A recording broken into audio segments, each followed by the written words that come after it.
Hey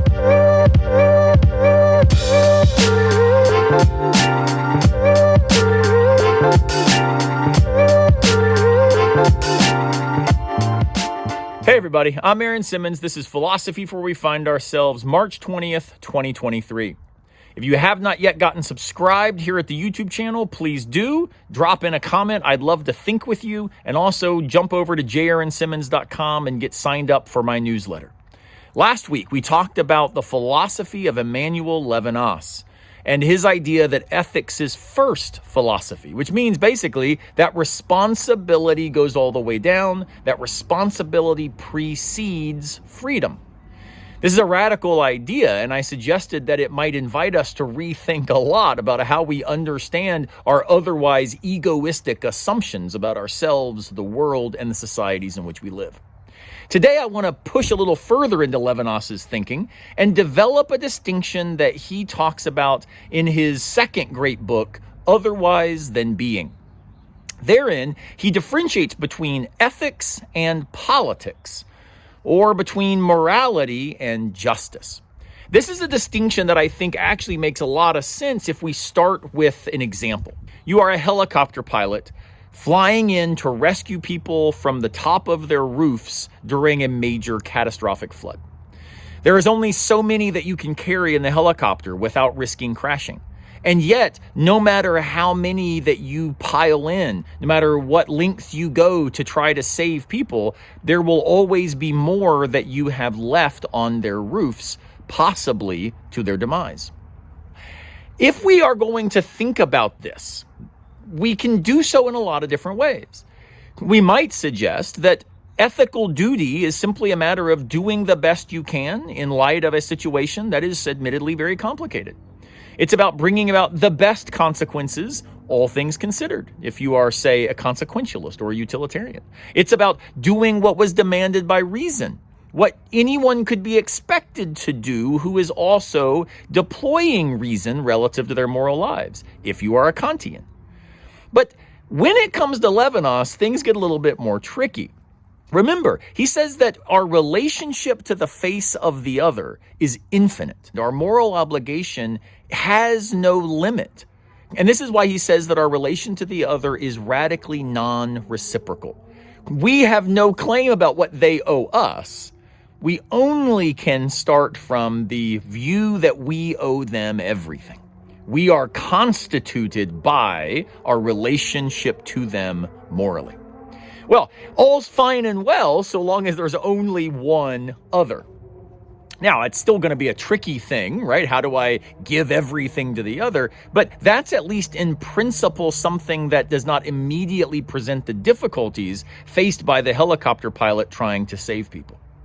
The problem, and Levinas says it this way, is that it's not just the other, but always the third person that calls me as well.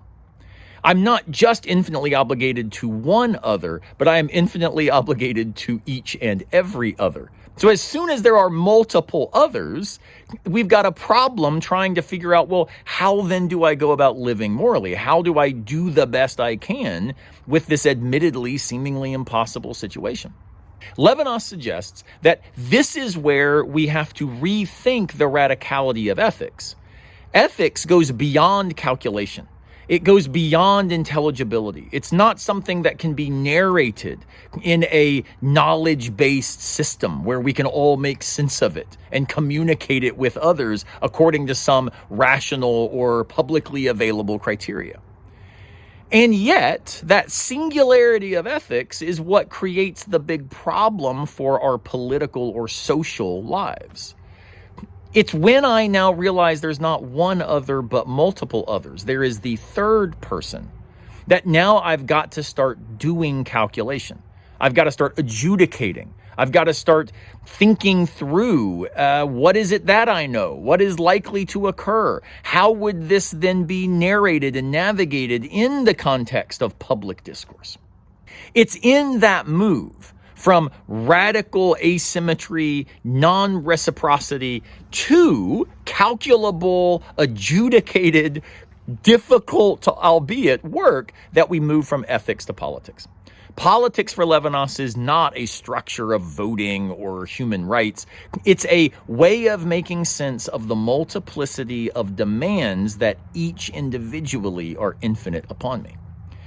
Justice, then, says Levinas, is the task of having to adjudicate those competing claims, doing the best we can to do what we can in face of the fact that we can't do enough. We can't do everything.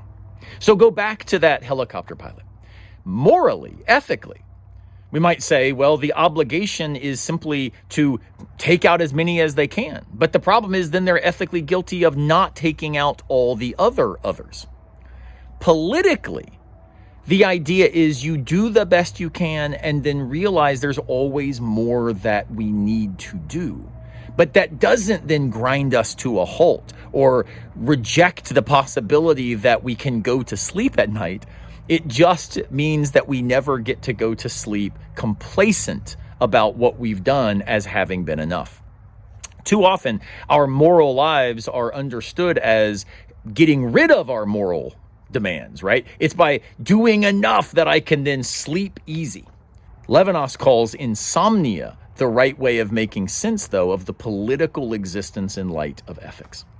We never get to go to sleep easy. We never get to rest assured that we've done enough. There's never enough. There's always another other. I also owe them something. But what's cool is because we've now moved to this political space, this justice register, we also start getting able to realize that I also count as another other. I am also part of the community of neighbors. So now politics is reciprocal. It is something that we owe to each other, not simply something I owe to the other. This then makes possible the idea that we can work together in social ways. We can build institutions. We can establish laws. We can navigate the world according to a mode of intelligibility where people can actually access what's going on and ask for justification about why we did this rather than that.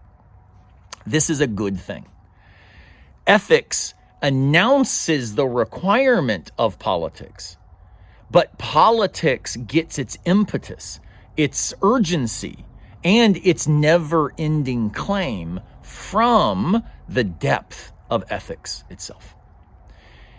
Ethics and politics then exist in a perpetual tension.